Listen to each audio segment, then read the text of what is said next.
is made by a stopwatch, what type of error are possible in the time period?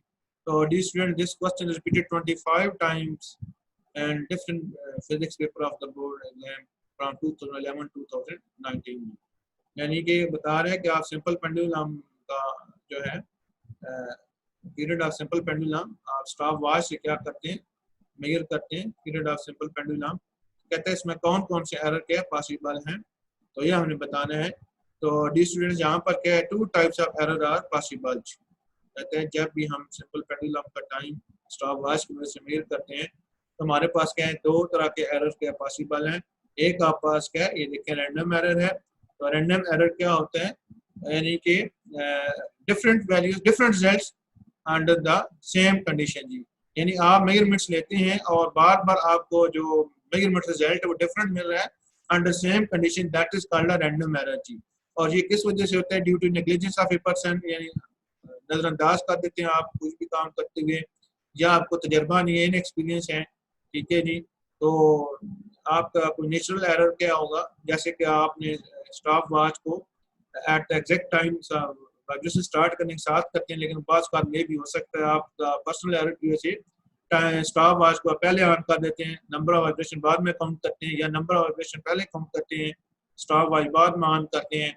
सो इस वजह से क्या होता है, उसकी मेजरमेंट रिजल्ट्स में बार बार डिफरेंस आ जाता है जब कंडीशन सेम ही है, तो that is called random error. तो ये नेग्लिजेंस, इनएक्सपीरियंस या पर्सनल इम्परफेक्शंस की वजह से होता है, that is called a random error. And second type of error here, it is called a systematic error. This is due to the poor calibration of the main instrument जी। तो ये आप पास main instrument की वजह से होता है systematic error। ये two types of error are possible. One is the random error and second is the systematic error। random error बता दिए आप अपनी वजह से होता है, मेजरमेंट करने वाले की वजह से होता है, और systematic error इंस्ट्रूमेंट की वजह से होता है, उसमें जो है वो एरर मौजूद होता है, उसको आपने चेक करना होता है। So these are two types of possible error in the this question is also from the exercise 25 times repeated. And now define systematic error, इसको अभी हमने डिटेल से डिस्कस कर लिए। And how we can remove the systematic error, किस तरीके से हम सिस्टमैटिक एरर जो है उसको इफेक्ट को रिमूव कर सकते हैं। तो सिस्टमैटिक एरर पहले ही बताया कि ये आपके पास क्या होता है, ड्यू टू इंस्ट्रूमेंट की वजह से, पुअर कैलिब्रेशन की वजह से होता है। तो इस एरर को हमने रिमूव करना है, तो हम क्या करेंगे, इसके दो तरीका का सिस्टमैटिक एरर के। You have to compare your measurements of a measuring instrument with the accurate one, यानी कि एक मेजरिंग इंस्ट्रूमेंट से आपने जो रीडिंग ली है उसको एक्यूरेट वन की रीडिंग के साथ, एक्यूरेट वन मीन दूसरा आप मेजरिंग इंस्ट्रूमेंट लें जो बिल्कुल ही एक्यूरेट हो, उससे आप क्या कर सकते हैं, उसकी रीडिंग्स को आप कंपेयर कर सकते हैं और अपनी एरर फाइंड आउट कर सकते हैं। और सेकंड क्या आप क्या कर सकते हैं, by applying a correction factor जी, यानी कितनी अमाउंट ऑफ एरर जो है वो फिक्स है, जो कि बार बार एक्चुअल से ज़्यादा या कम हो रहा है, वो एरर फाइंड आउट करेंगे। And you have to adjust that error in case of positive error and negative error. Positive error में आप क्या करते हैं, कैलकुलेट करके माइनस कर देते हैं ऑब्जर्व रीडिंग से, और नेगेटिव एरर में कैलकुलेट करके ऐड कर देते हैं। So that is called a correction factor. Next our question is that is the name two major types of the errors. तो हमें क्या बताएं, मेजर टाइप ऑफ एरर के नेम बता दें in measurement and also define them, यानी कि दो मेजर टाइप ऑफ एरर के मेजरमेंट्स में वो बताएं। तो ये वही चीज़ बार बार करके पूछी जा रही है। और या फिर कहते हैं difference between systematic error and random error, इन दोनों एरर का डिफरेंस बता दें। ये आपके पास पूछा जा रहा है, ये आपके पास 3 टाइम्स तरह रिपीट हुए, और ये ऐसे ऐसे भी पूछा है 2 टाइप ऑफ मेजर एरर, ये एग्जाम में देखें 2 टाइम रिपीट हुए, इसको इस तरीके से पूछा है 3 टाइम रिपीट हुए। और फिर कहते हैं differentiate between random error and systematic error, 7 times क्या होगा रिपीट हुआ। जैसे कि आप बताया ना कि एग्जामिनर जब भी पूछता है तो सीधा सीधा उठा के कभी भी आपको क्वेश्चन नहीं देगा जी। तो हमेशा क्या करेगा, उस क्वेश्चन में ट्विस्ट डालेगा, तो बजाय आप उस वक्त देखें कि वो हो सामने बताया नहीं है।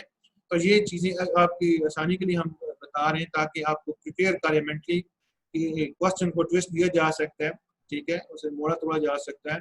लिहाजा ये सारी प्रैक्टिस आपके सामने रखी जा रही है, इसका लेसन का मकसद यही है। हालांकि हम ऑलरेडी टॉपिक्स बड़े डिटेल से डिस्कस कर चुके हैं, लेकिन यहाँ आपको अवेयरनेस देना है डी स्टूडेंट, ताकि आप पता चले right the main type of error. आप इसको फर्दर डिस्कस नहीं करूँगा, क्योंकि पिछले 2-3 क्वेश्चन हमने से बार बार डिस्कस करें सिस्टमेटिक एरर क्या होता है, रैंडम एरर क्या होता है, इनमें डिफरेंस क्या होता है, इनको डिफाइन करें। तो ये वही पिछले 2-3 क्वेश्चन बार बार रिपीट हो रहे हैं, लेकिन इस वजह से रिपीट हो रहे हैं कि उनको मुख्तलिफ अंदाज में एक मुख्तलिफ बोर्ड के एग्जाम में पूछा गया जी। ये अहम क्वेश्चन है, तो सो आप देख लें, जैसा कि मैंने बताया 2 टाइम्स 3 टाइम्स 7 टाइम्स रिपीट हुआ है, इट्स मीन दैट ये डिफरेंट टाइम्स का है और मुख्तलिफ स्टाइल में ये क्वेश्चन पूछा गया है। ये अहम क्वेश्चन है, सो इसको आप अच्छी तरीके से प्रिपेयर कर लें, इसे मजीद फर्दर हम डिस्कस नहीं कर सकते। Next question क्या है? A measurement taken by vernier caliper with the least count as 0.01 centimeter is 0.45 centimeter.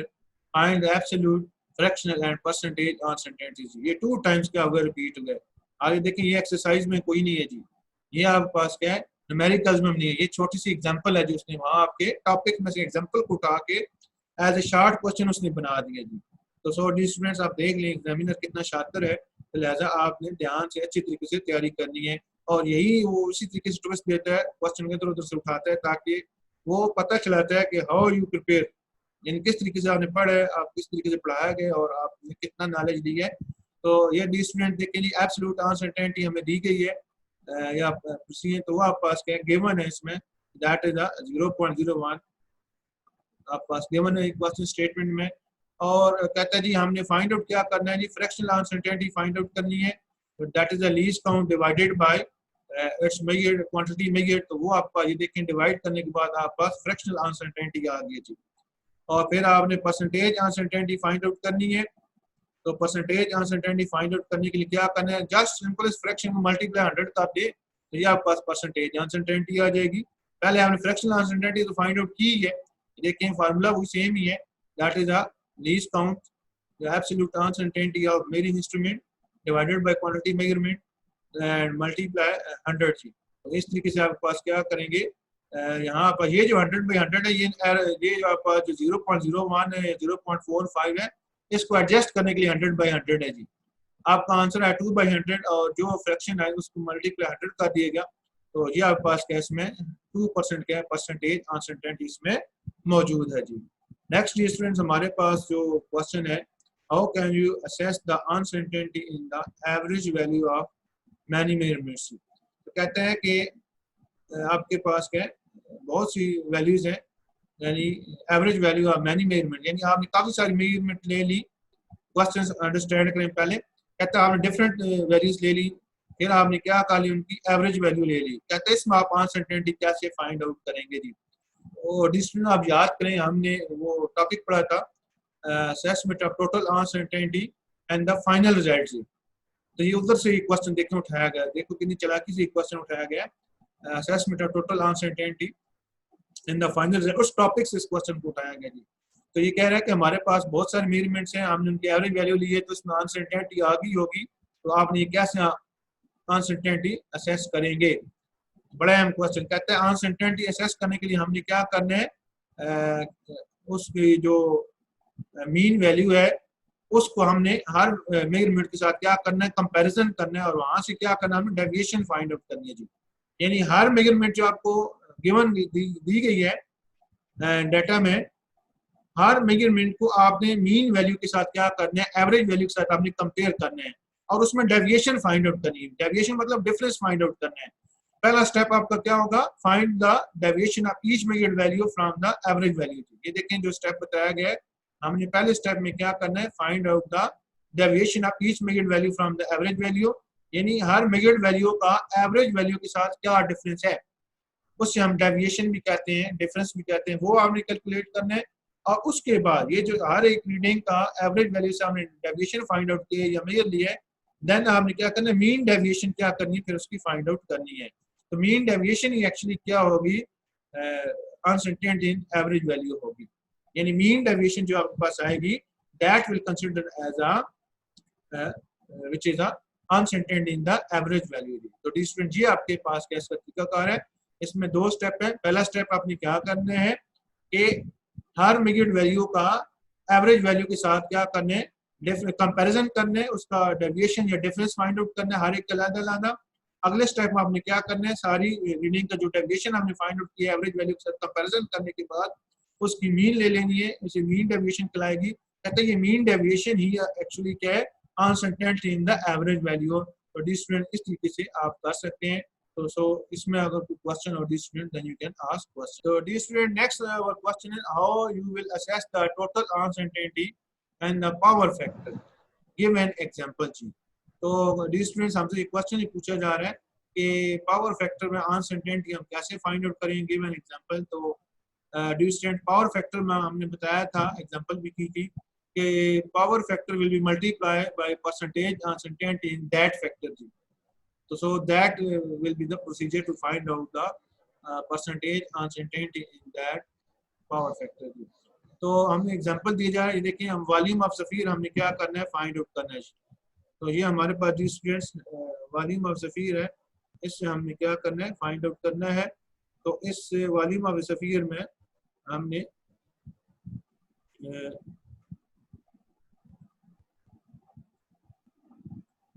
तो वॉल्यूम ऑफ स्फीयर हमने फाइंड आउट करने हैं। इसका फार्मूला अगर हम देखें the student that is v is equal to 4/3 pi r cube जी। अब इससे फार्मूला का हम एनालिसिस करते हैं तो ये देखें 4 और 3 ये भी नंबर है, पाई भी कांस्टेंट नंबर है। इट्स मीन दैट हमारे पास क्या है, r जो है वो आपके पास क्या है, वेरिएबल है जिस पे ये वो फैक्टर है जिस पे ये फिजिकल क्वांटिटी क्या कर रही है, डिपेंड कर रही है, और इसकी पावर क्या है 3 है जी। तो इसका फार्मूला अगर ये देखें पावर क्या है, पावर फैक्टर्स में क्या है 3 है, multiply percentage uncertainty in that factor जी। तो ये हमारे पास क्या होगा, फार्मूला होगा to find out the percentage in the percentage uncertainty in the power factor जी। तो डी स्टूडेंट हमें बताया गया है कि जो हमने मेजरमेंट ली है वर्नियर कैलिपर की मछली है, और उस वो जो मेजर ली है रेडियस की जो मेजरमेंट है दैट इज 2.25 सेंटीमीटर, और जिस वर्नियर कैलिपर से ली गई है उसका लीस्ट काउंट आपके पास क्या 0.01 सेंटीमीटर है। तो हम फिर क्या करेंगे, परसेंटेज अनसर्टेनिटी फाइंड आउट करनी है। तो परसेंटेज अनसर्टेनिटी फाइंड आउट करने का तरीका क्या है, that is the least count divided by quantity measured multiply 100 जी। तो इस तरीके से हमारे पास का 0.4% आ गई है, यानी परसेंटेज अनसर्टेनिटी इन रेडियस जो आ गया वो 0.4% आ गया।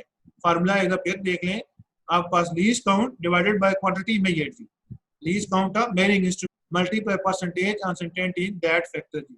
ये आपके पास percentage uncertainty in that factor that is 0.4%, multiply करेंगे ये देखें हमारे पास क्या आ गया 1.2% आ गया जी। अब हमने ये देखें यानी हमारे पास जो मेजरिंग इंस्ट्रूमेंट जो उसकी टोटल अनसर्टेनिटी वॉल्यूम होगी वो 1.2% होगी। अब हमने इस फार्मूले में देखें वैल्यूज इंसर्ट कर दी है, दैट इज पाई की वैल्यू 3.14, वॉल्यूम की वैल्यू हमने मेजर की, रेडियस की वैल्यू हमने मेजर की हुई थी क्यूब, इससे हमने फाइंड आउट किया that is 47.689 cubic centimetre with percentage uncertainty क्या 1.2%। यानी हमने जो वॉल्यूम फाइंड आउट किया है उसमें परसेंटेज अनसर्टेनिटी क्या 1.2% है, और हमने इस रीडिंग का क्या किया, परसेंटेज अनसर्टेनिटी जब कैलकुलेट किया है वो देखें आपके पास प्लस माइनस कितनी 0.6 आई है जी। यानी इतनी आपके पास अनसर्टेनिटी क्या है वॉल्यूम में होगी, यानी इतनी ज़्यादा भी हो सकती है 0.6 क्यूबिक सेंटीमीटर, इतनी कम भी हो सकती है, and we will adjust it. और यहाँ पे हमने क्या किया है, इसको राउंड ऑफ की है। तो राउंड ऑफ का तरीका आपको बताया हो गया है कि least number of significant figure है या least number of decimal places हैं जी। तो आपके पास क्या है, यहाँ हमने इसे राउंड ऑफ कर दिया है, और ये हमारे पास क्या इसका फाइनल आंसर है। नेक्स्ट क्वेश्चन दी स्टूडेंट्स जो हमारे पास है that is define the significant figures. तो ये देखें 4 टाइम्स क्या हुआ है इसमें रिपीट हुआ है। तो कहता है accurately known digit and first doubtful digit, ठीक है, कोई भी मेजरमेंट है, कहता है accurately known digits and first doubtful digits are called a significant figures जी। तो कहते हैं एग्जांपल आपको दी जा रही है, ये आपके पास 2.59 है, इसमें क्या है 3 आपके पास नंबर ऑफ सिग्निफिकेंट फिगर है जी। तो डेफिनेशन समझनी हो तो यानी कि accurately known digit and first doubtful digit that is called a significant figure. तो आपको बताया कि ये आपके पास किसी भी मेजरिंग इंस्ट्रूमेंट क्वांटिटी की मेजर की, हमने कहा 5.23 सेंटीमीटर जी। अब 5.2 तो ये तो ठीक है, जो 3 आगे वो क्या है आपके पास डाउटफुल है जी। तो ये आपके पास क्या हो गया 5 और 2, ये आपके पास 2 एक्यूरेट डिजिट हो गया। आगे 3 जो है भाई हमारे पास जो उसकी अनसर्टेनिटी है उस मेजरिंग इंस्ट्रूमेंट को देखा तो वो आपके पास क्या डाउटफुल है। इसी एग्जांपल देखें 2.59 है जी, 2 और 5 तो इसमें क्लियर है, जो 9 है कहता है ये हमारे लिए क्या है डाउटफुल है जी। तो so according definition accurately known digit and first doubtful digit, these are called a significant figure ji. And what are the rule of round off the significant figure जी? कहते हैं राउंड ऑफ करने के लिए सिग्निफिकेंट फिगर राउंड ऑफ करने के लिए क्या rule है जी? तो ये देखें 2 टाइम्स क्या हुआ, रिपीट हुआ है. तो कहते हैं इसके जो रूल्स हैं वो ये हैं जी, राउंड ऑफ करें. कहते हैं हम जो ड्राफ्ट डिजिट करते हैं, अगर कहते हैं लेस देन 5 हो, कहता है रिटेन डिजिट या प्रीसीडिंग डिजिट क्या होता है, अनचेंज होता है. ठीक है, यानी अगर हमने कोई डिजिट ड्राफ्ट किया है और ड्राफ्ट डिजिट का लेस देन 5 है, उसका प्रीसीडिंग डिजिट क्या रहेगा, सेम रहेगा. और अगर हमने डिजिट क्या किया है, मोर देन 5 ड्राफ्ट किया है जी, तो क्या होगा, इसका रिटेन डिजिट या प्रीसीडिंग डिजिट क्या है, it will be decrease by 1. इसको हमने टॉपिक्स में बड़े डिटेल से डिस्कस किया है. एंड अगर आप पास क्या है ड्राफ्ट डिजिट क्या इक्वल टू 5 हो, तो फिर इसके आगे फर्दर 2 केसेस हैं. अगर कहता है प्रीवियस डिजिट क्या हो, ऑड हो, तो क्या होता है, इसका एक जो है प्रीसीडिंग डिजिट बढ़ जाता है. अगर इवन हो तो क्या रहता है, सेम रहता है, अनचेंज रहता है. यानी अगर ड्राफ्ट डिजिट इक्वल टू 5 है डी स्टूडेंट्स, अगर ड्राफ्ट डिजिट इक्वल टू 5 है तो हम प्रीसीडिंग डिजिट या रिटेन डिजिट उसका एनालिसिस करते हैं. अगर वो ऑड होगा तो एक बढ़ जाएगा. क्लियर होगी बात. अगर वो इवन होगा तो अनचेंज रहेगा. तो इसको हमने बड़े एग्जांपल में के साथ जो है इसको टॉपिक्स में बड़ी डिटेल से डिस्कस किया है. तो नेक्स्ट स्टूडेंट्स हमारे पास नेक्स्ट क्वेश्चन जो है स्टूडेंट्स वो क्या है, using rules of significant figures compute this measurement up to appropriate significant figures. तो ये देखें आप, इसने एक पॉइंट उठा ली. कहता है ये मेजरमेंट जो है जो की गई है, कहता है इनकी कैलकुलेशन करने के बाद इसका जो आंसर है आपने अप्रोप्रिएट सिग्निफिकेंट फिगर्स रख लिखना है जी. ये आप पास इतना बड़ा आंसर है. तो डी स्टूडेंट्स ये आप पास क्या है सिग्निफिकेंट फिगर का रूल है. तो कहता है कि इसमें सारे जो नंबर्स गिवन है, मेजरमेंट्स गिवन, उनका हमने एनालिसिस करना है और आपने देखना है फाइनल आंसर. ये देखिए हमने कैलकुलेट कर ली मल्टीप्लाई और डिवाइड करने के बाद. तो फिर इसका तरीकाकार क्या है कि आपने इन सेपरेट मेजरमेंट को एनालिसिस करना है. इसमें आप देखना है कि least number of significant figure कितना है. Least number of significant figures को देख के अगर हमने देखा है तो कहता है ये आपका जो मेजरमेंट है, इसमें देखें least number of significant figure कितनी है आपके पास, 3 है जी. तो least number of significant figures को देखने के बाद हमने क्या करना है, इसको लीस्ट जो हमारा आंसर है उसको हमने least number of significant figures तक हमने से राउंड ऑफ कर लेना है. तो हमने ये देखा तो हमारे पास least number of significant figure क्या इसमें 3 है. तो सो हमने अपना आंसर भी कहाँ तक कर लिया, least number of significant figure तक क्या कर लिया. तो सो आफ्टर राउंड ऑफ 3 हमारे पास least number of significant figure है. हमने इसको least number of significant figure तक इसे हमने राउंड ऑफ कर लिया जी. तो डी स्टूडेंट्स नेक्स्ट हमारे पास क्या है क्वेश्चन है, इज जीरो सिग्निफिकेंट और नॉट सिग्निफिकेंट एक्सप्लेन कर दें. तो डी स्टूडेंट्स ये इसकी कुछ सिचुएशन होती है. जीरो में भी सिग्निफिकेंट, जीरो में नॉट भी सिग्निफिकेंट, जीरो में और में नॉट सिग्निफिकेंट, इसके रूल्स हैं. कहता है अगर जीरो क्या है बिटवीन 2 सिग्निफिकेंट फिगर हो जी, if zero is between 2 significant figures, तो हम देन कह सकते हैं कि ये आपके पास क्या सिग्निफिकेंट फिगर है जीरो जी. अगर जीरो क्या है आपके पास left of the significant figures हो तो उस वक्त क्या होगा, जीरो नॉन सिग्निफिकेंट फिगर में होगा.